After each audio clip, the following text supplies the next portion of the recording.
So I'm very happy to be joined again by Jennifer Dasal from the Art Curious podcast to answer all your art history questions. Hello, Jennifer. Hi, John. How are you? I'm good, thank you. Excellent. All right, so we've had some questions come in. Let's charge. I've got a few questions myself as well, which I've thrown in. So this one is from Anna Grauman on Patreon. Sorry if I slaughtered your surname there, Anna. Thanks for the tea, by the way, Anna, and to all my patrons. So Anna's question is, when I studied art and art history back around 2000, there was hardly any talk about feminist art history. I tried to encourage my students to research female artists and talk about genres and epochs with reference to female artists, but it always seemed like extra work, and in the end we pointed towards Picasso, Vermeer and all the rest of the white male artists. What's your advice to art teachers and lecturers when it comes to teaching art history? Do you have any book recommendations or websites that they might find useful? Thank you so much and all the best. And thank you, John, for inviting Jennifer. You always pick such interesting people. Oh, thanks. Thanks, Anna. That's a double-barreled compliment there. I got complimented and you got complimented, Jennifer. So we Thank can you. just stop now and we're ahead. Perfect. I love it. I love this question because it spoke very much to my heart. I was also a burgeoning art history student in the year 2000, and that was really the year that I became interested in feminist art history. So that has always been my cup of tea, my bread and butter. The thing that brings me the most joy in art is talking about women and women artists in particular. And I think I lucked out in that I had one very formative art history class that was with a professor who made that a priority. It was a female art history professor, and she introduced me to an entire world of artists. And the point that I thought was really interesting was this was all before the 20th century. So this class was specifically on a lot of French and English painting from, I'd say, like the mid 18th century toward the end of the 19th century. So even before people like Cassatt and Bert Morisot and some of the French female impressionists and American impressionists came onto the scene. So I really think it's just because I had the right teacher at the right time who introduced me to the fact that surprise, surprise, there were women artists before the 20th century. I would say that my advice is just to, for professors and teachers in particular, if you're sharing anything about a particular period in art history, I would try to sprinkle in your own lectures or your own discussions information on at least one, if not two, if not more, of women who were working in that period, because there definitely were women in this period. The good news is that even compared to 20 years ago when we were studying art history, there are now more women that have been included in your major art history textbooks, like Marilyn Stockstad's book, Gardner's Art Through the Ages, and so forth. So that's more of a priority now. The same thing goes for diverse artists of all types. So, your basic art history textbooks now are better resources than they used to be. Other places I would recommend is that I would seek out books like the amazing Katie Hessel. She does a podcast on the great women artists. I'm a fan of her as well. She recently put out a book called Art, I think it's called The History of Art Without Men. So you can take the whole lineage of art history thousands of years back, and she's focusing primarily on women. And then another great resource, again, that's not specifically tailored toward just women Just artists, before but you move on to that, what's the oh, name of yeah. of her podcast? Oh, Kate, it's called The Great Women Artists. Okay, brilliant. She's a good one.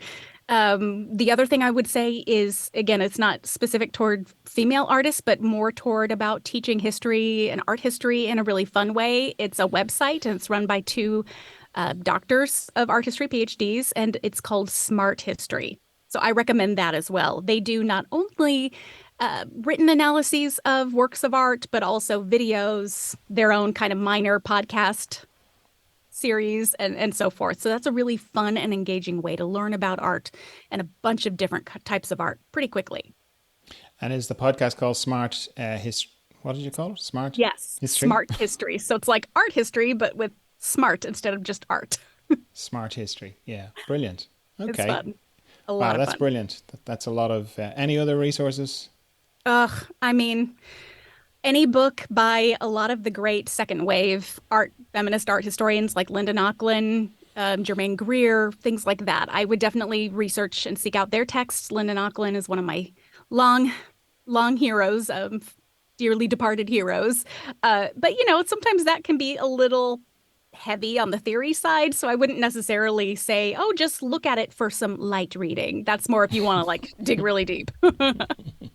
Okay, brilliant. Okay, so the next one is mine. I've just been wondering about this and my question is there are there any art historical equivalent, or is there an art historical equivalent to the invention of AI, and then AI art? The common comparison is the invention of photography, but I'm wondering, is that accurate, or and is the hysteria justified? Is this new? Is this a really new thing that's never happened before, or is this very similar to other things that have happened before? This is such a good question, and I kind of sigh heavily because it's something that I feel like I am struggling with myself. Um, yeah, this is a question I get a lot about if AI is the next big thing, if people should be concerned, if artists should be adopting it, if museums should be adopting it. And to be fair, a lot, even in the past 6 months, there have been some recent articles in international news about places like, oh goodness, the Tate Modern, LACMA, the Los Angeles County Museum of Art, a few other places that have started adopting NFTs and AI works into their permanent collections. So it's happening. I would say that a lot of the pushback against AI that I've been seeing is to me very akin to the pushback about digital art, but especially video art, even 50, 40 years ago. I think it was really a big moment when video art in particular began to be accepted as an important work of contemporary art. I find that with any sort of technological advancement, there always is that pushback in traditional art circles because it's untested and some people feel threatened, like maybe there's no room for painters at the same time, which is completely not true, I would have to say. But yeah, I think there's always the moment of, especially with AI, though, the conversation gets really difficult because I think there's that question of authenticity. What is authentic? What is inauthentic? Who gets to decide what a work of art is? All of these really fundamental questions that I think in a lot of ways there isn't one answer to, or there isn't a good answer to. I sometimes I feel like I talk in circles when I speak about this because I don't have all the answers. I think the conversation is still very much ongoing, and yeah, I don't know what to think. I'm excited to see what the future holds. I do think that there's not going to be a replacement for people creating art and craft and anything with their hands outside of a piece of technology. I don't think that will ever go away. I could be wrong, but I don't think so. I think there's always going to be a place for something that is personally made by an artist with an artist's hands. Yeah, yeah. A lot of the thing that are ruffling feathers, or disturbing people, is this kind of question of authenticity Hmm. and the repurposing of other people's work. Right. And what I'm curious to know what your take is on, the way, Richard Prince, that artist Richard Prince and his work. And his Yes. work is re- repurposing photographs or other people's work. Yeah. And he has, now, depending on your perspective, managed to convince the art world that that's art, or he has created art, depending on your perspective. But to me, it's very similar.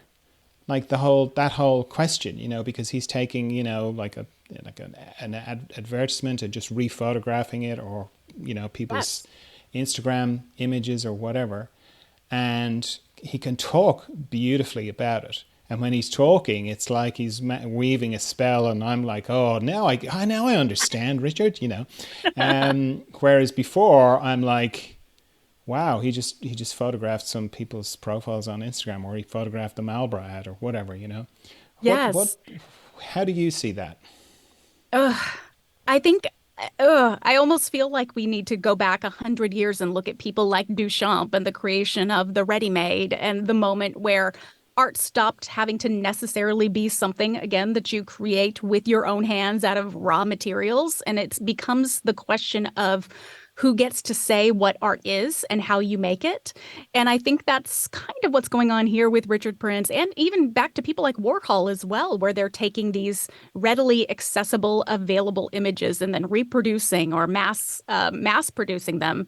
And so I think it's that moment of saying, well, I did this. I came up with the idea. So therefore, it is art because I say it is. And again, that's one of those conversations that people can fight about and push back on. But I think it's all about sometimes the concept more than anything that creates art. I feel like I'm not explaining it very well, even in my own mind today. But yeah, it's a complicated thing. I remember once when I was in graduate school, we had a seminar where the professor walked in the room and she sat down and said, "Okay, today we're going to talk about what is art."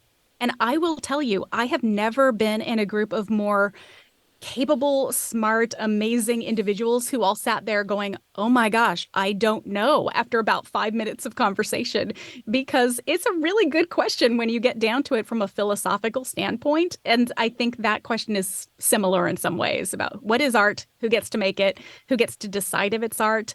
Does it matter? You could just talk forever about it. I'd be Yeah. curious to hear from philosophers about it, really. To hear from who?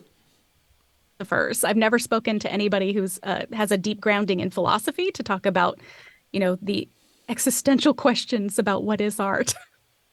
I'm Oh curious. yeah, right. Yeah. Well, I suppose that you're getting into the big fear about AI, which is it's going to Ah, become conscious and kill us all.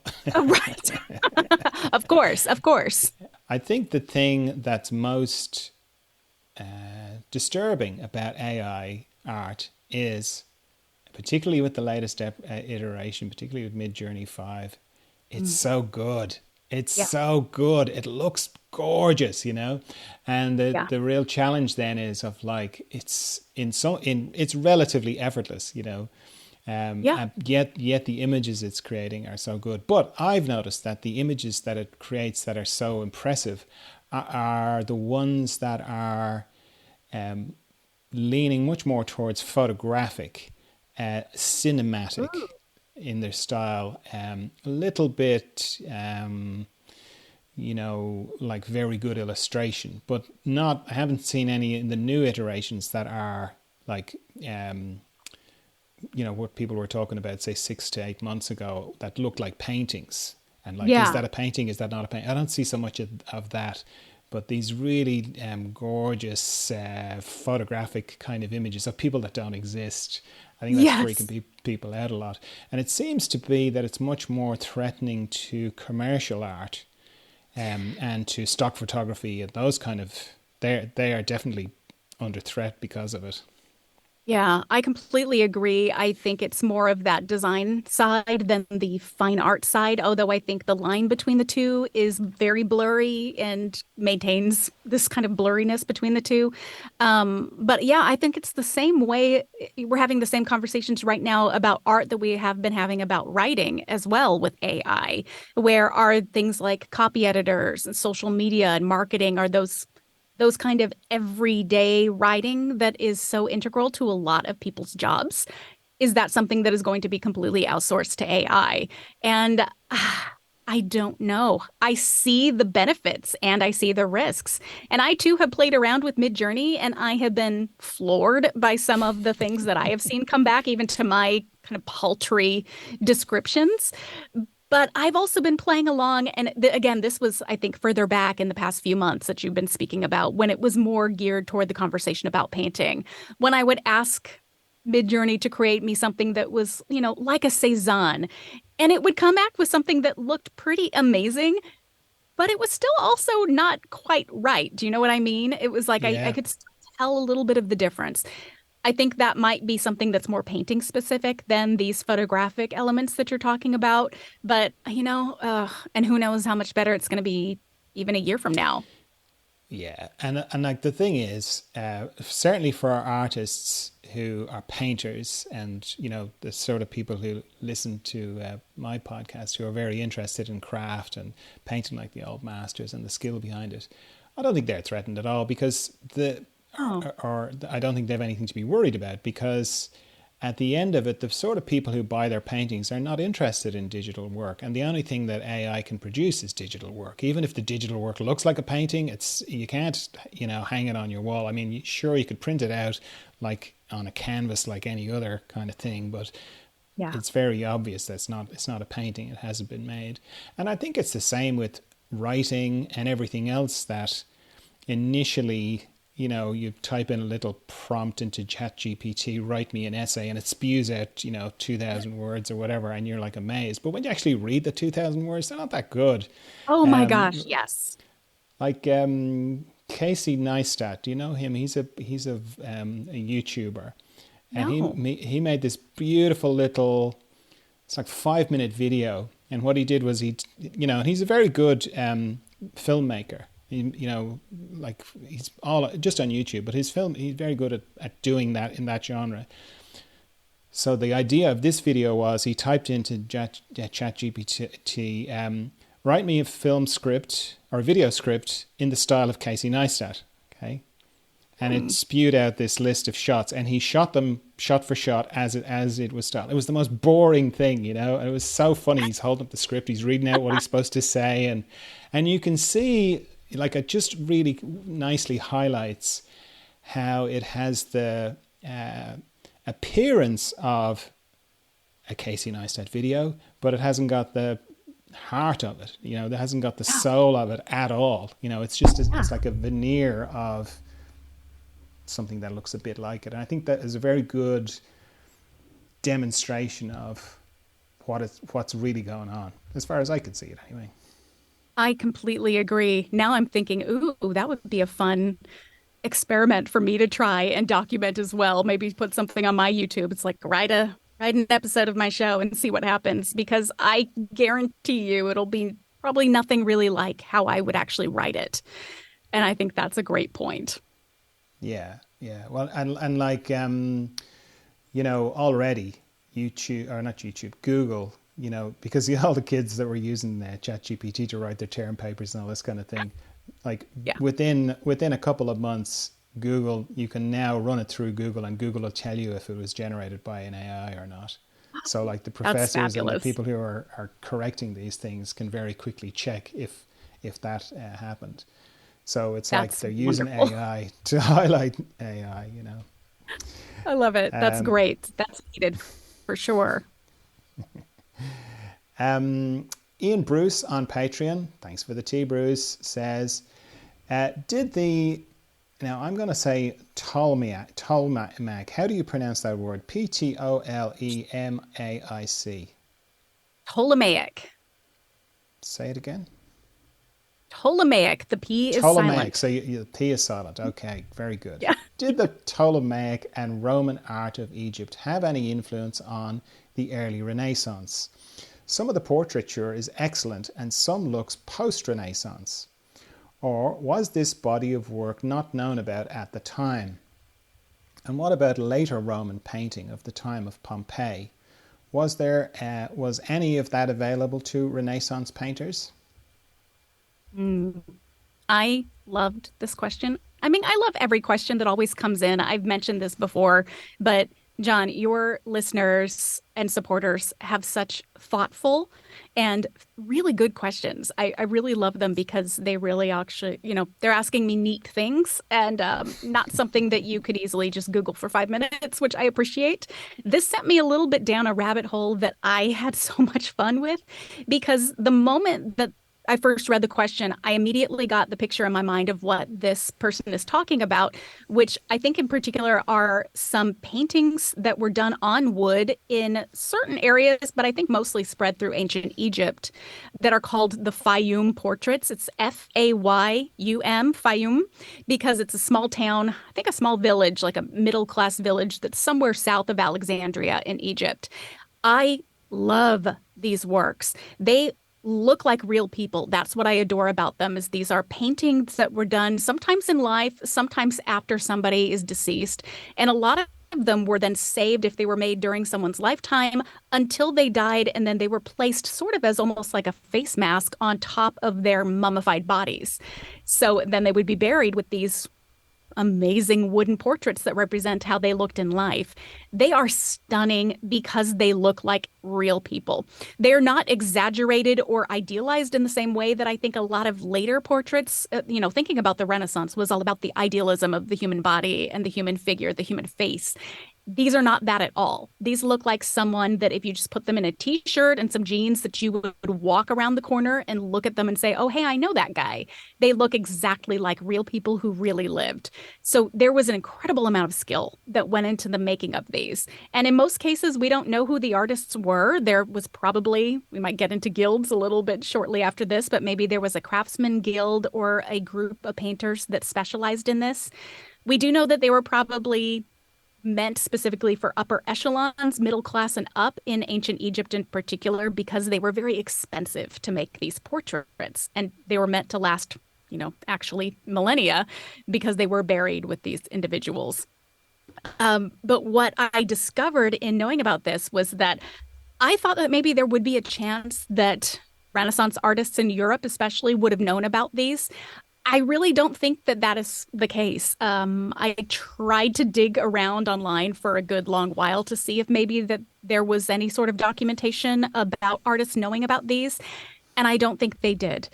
What I do think happened was that a lot of these Fayum portraits, they weren't discovered until the real push at the end of the 19th century for archaeological discoveries. And so there was one, I'm sure he was British, I can't remember exactly his name off the top of my head, but one British explorer who was really known for doing these archaeological searches around the city of Fayum, who was really tasked with uncovering these portraits. And so now they're scattered all throughout the world. There's a ton in the British Museum that are absolutely incredible. They are in the Getty Museum in Los Angeles, in Berlin, beyond. But really, I don't think people knew about these as far as really the world from ancient times until the mid 19th century, the late 19th century. So I think any comparison between those portraits and Renaissance or even post Renaissance portraiture, I think it's all just a comparison about the way that people are able to use perspective and shading to create something that looks like a lifelike rendition. Um, I think it's one of those moments where we have to look back and it sets a little bit of light on the Renaissance as the rebirth. That's what Renaissance means, the rebirth of being able to look back to ancient sculpture and art in general and really taking some of those tenets that were important in, think of ancient Greco-Roman art. So we're talking about idealism, something that's a little more lifelike, that's not so cartoony is the word that sometimes comes up when I think about medieval art. That's not correct, but it's very simplistic. And there was a reason for that. Sure, it didn't mean that artists in the medieval period were bad. It was just that they were highlighting sometimes the really basics of the way that a figure looked for a bunch of different reasons, sometimes just so it could be done simply and quickly for a mass audience. But I really just think that the comparison between these Fayum portraits and the Renaissance was just showing the fact that people were looking and creating realistic renditions of actual living people throughout time, and that knowledge was not lost. I think that's always the thing. It was like the medieval ages were the dark ages, and they lost the ability to create incredible, realistic works of art. And that's not true. It's just a shifting of priorities. Very good. That's very good. Yeah, it could be one of those things as well of, sorry, how many years were they? Oh, they were many years apart, weren't they, when those fine portraits were done and the Renaissance? Like how many I would hundreds of say, years? yeah, hundreds. I mean, probably about 1,500 years. The Okay, Fayum yeah. portraits were much earlier. It was during the Roman occupation, I suppose you could say, of or invasion of Egypt. So that was definitely millennia back. So yes, Yeah, they're yeah, yeah. old. But Wow. again, Okay. the fact that they've survived, oh, kind of, I'm sorry, I'm skipping around a little bit, but going back a little bit to the question that the listener recorded about if there's any other examples talking about the Pompeii period, that's part of the problem is that unless you were in Pompeii and you were buried under that layer of volcanic ash, or that these mummies with the Fayum portraits over them were buried in the desert under these really perfect dry conditions, most painting from that period is really just lost.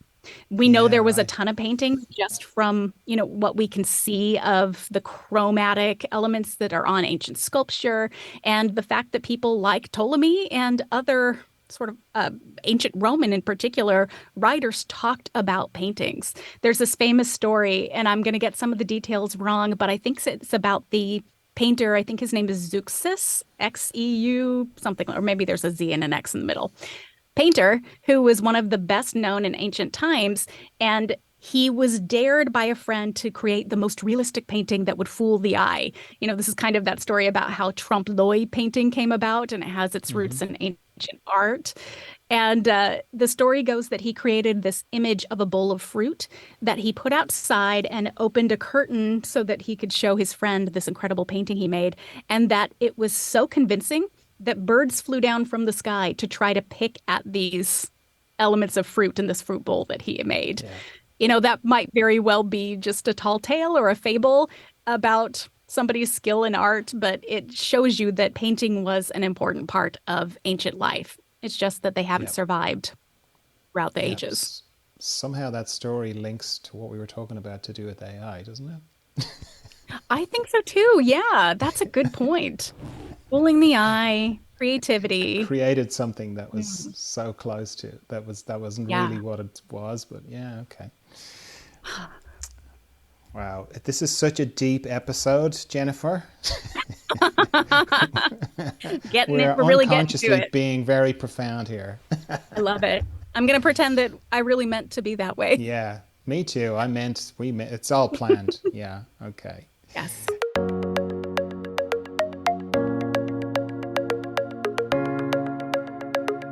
Now, if you're thinking to yourself, God, I'm really enjoying this podcast. I've listened to a few now and they're brilliant.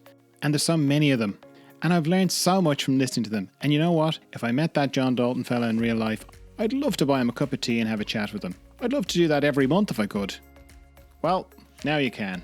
The tea part at least, because this podcast runs on cups of tea bought for me by people like you who listen to the podcast and send me the price of a cup of tea once a month through the Patreon account. That's patreon.com/John Dalton Gently Does It. All one word. And if you're one of those people who already send me cups of tea through Patreon, thanks a million. The tea is lovely and I really appreciate it. Now, the great thing is that if you can't afford to send me the price of a cup of tea or you don't want to, that's fine.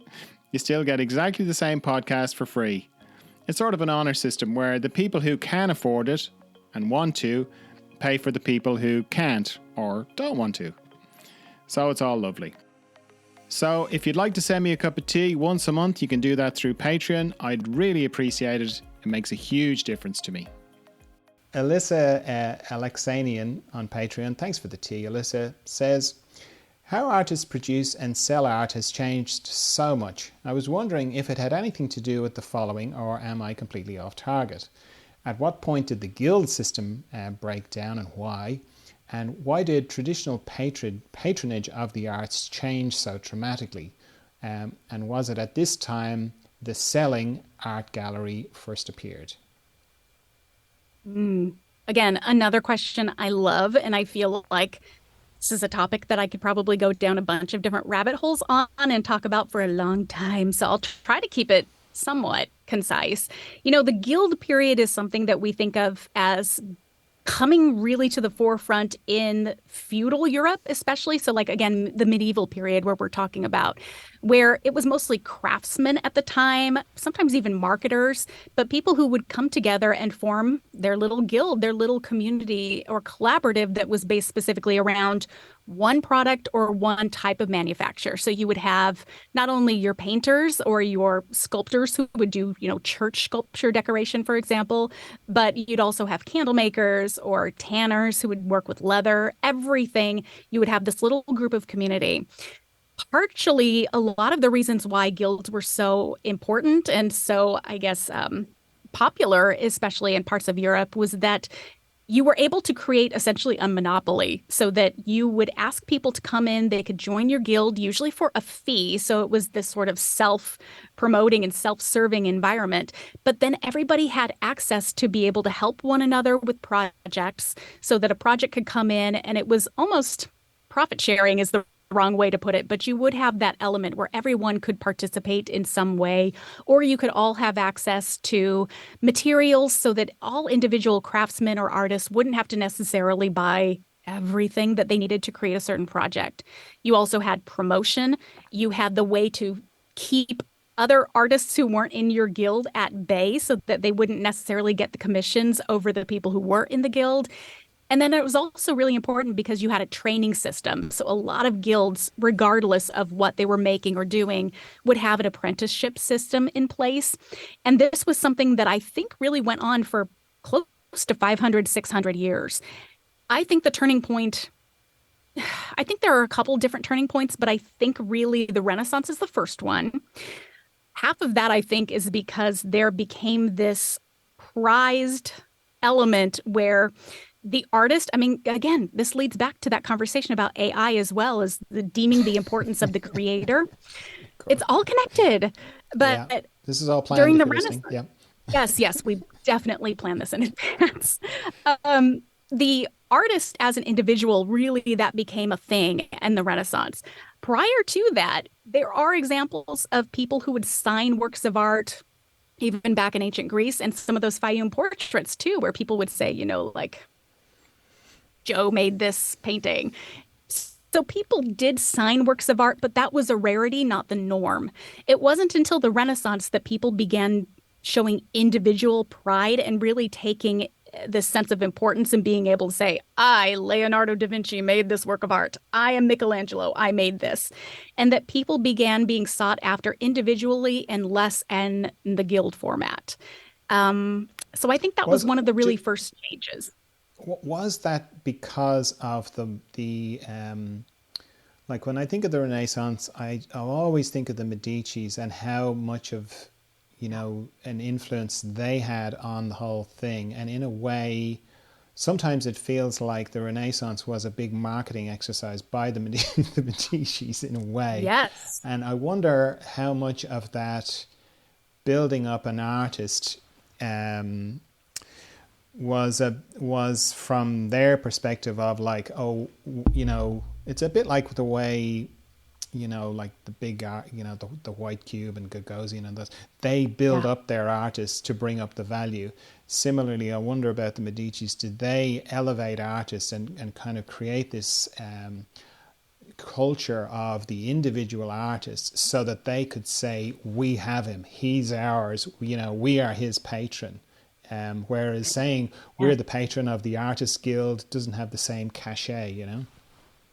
That's true. And I think that's 100% part of it as well. It's all that the raising of the individual toward its genius status and also the way that people would claim those artists like you're talking about. I'm thinking of the Medici for sure, but also just all those different duchies in particular that were spread around what we now think of as modern Italy, but were really just a bunch of different city states with all these rulers who were pitted against one another in these long scale rivalries and wars. And so being able to say, well, I got this artist and he came in and he's part of my cultural coterie for X amount of years, that was definitely a status poll. So I think those were very much related. I completely agree with you. I think there's two other factors that eventually led to the demise of the guild system besides that. The first is later down the road. I think both of these are a little bit later down the road. But first is once the printing press came around and there was more of a market for uh, prints, especially works on paper became exceedingly popular because they were far more affordable by anybody. So it wasn't all anymore necessarily about just having a very expensive painting that you were able to commission. Now you could receive a print of really anything that caught your eye, and you could do so at a very low price. So I think that was another big moment where you didn't need to go to any artists really, but definitely not necessarily a guild, although there were printers guilds. So I'm mixing things up a little bit here, kind of. Ugh, it's complicated for sure. But I think related to that is also the rise of capitalism. And so, again, that's that late medieval, early Renaissance. And to be fair, guilds did continue until 17th, 18th, and I think even in some places into the 19th century, but they very much lost their power in society. And part of that was because they no longer could control the market in the same way. Art galleries, as you know, as we know them, we do know that there were art dealers in some sense during the Renaissance, but they didn't function so much in the same way as they do now, where you have somebody who's consigned to a particular gallery who then supports and promotes them. It was just more about somebody making connections and introducing people. So it's like this particular art dealer in the Renaissance would go up and say, "Hey, Signor Medici, I've got somebody for you." And they would kind of make the commissions that way. It's related, but also not. I think the way that art dealers and art galleries came to light was really the mid to end of the 19th century. That's when I think they really became part of this integral system. I could be wrong. It might actually be a little bit earlier than that, but you don't see a whole lot of art galleries really until that point. And I think a lot of that is also due to the fact that art, again, became easier for people to access once it moved to being less tied to royalty and kind of state sponsored. And a lot of that changed during the 19th century and right before with the French Revolution, things like that. Art became easier for people to handle and to purchase outside of these very specific niches. Yeah, because from what I understand, certainly in the UK and probably it was in France as well, but the you know that sort of yearly salon show that was the big Yes. deal, and you had to get into that show. I Yeah. remember seeing, you know, that movie. I think it's just called Turner, and it's Yes. about him. And it like I found, you know, the the big push on that, you know, yearly show was really interesting. But then I also found it really interesting that he had his own gallery in his house, and he Yes. was, you know, he'd almost take his painter hat on and put a salesman hat on, and he'd be showing people, and it looked, you know, it looked exactly what we would associate with. Well, that's a gallery, and he's the gallerist. Um, you know, it looked exactly like that. So he was doing that in his own house. Now, I don't think he was unusual in that. I'd say they were all doing Mm, that. And I that's think just the so. way you did it, you know. You had people come to your Yeah. studio, commission things, or buy what you already made. Right. Absolutely. And I don't think it was really again until the latter part of the century that people started outsourcing that a little bit. And I really think that the verve or the need or the excitement about art galleries, I feel like you didn't get that really deeply until the post-impressionist period and then moving into the early 20th century. Because I think once the Impressionists came around, they started having some gallerists who were really pushing their work, especially again outside of that typical salon atmosphere. Uh, that they started getting more outside help, I would suppose you could say. But for sure, people sold their works directly, still sell their works directly outside of those systems for sure.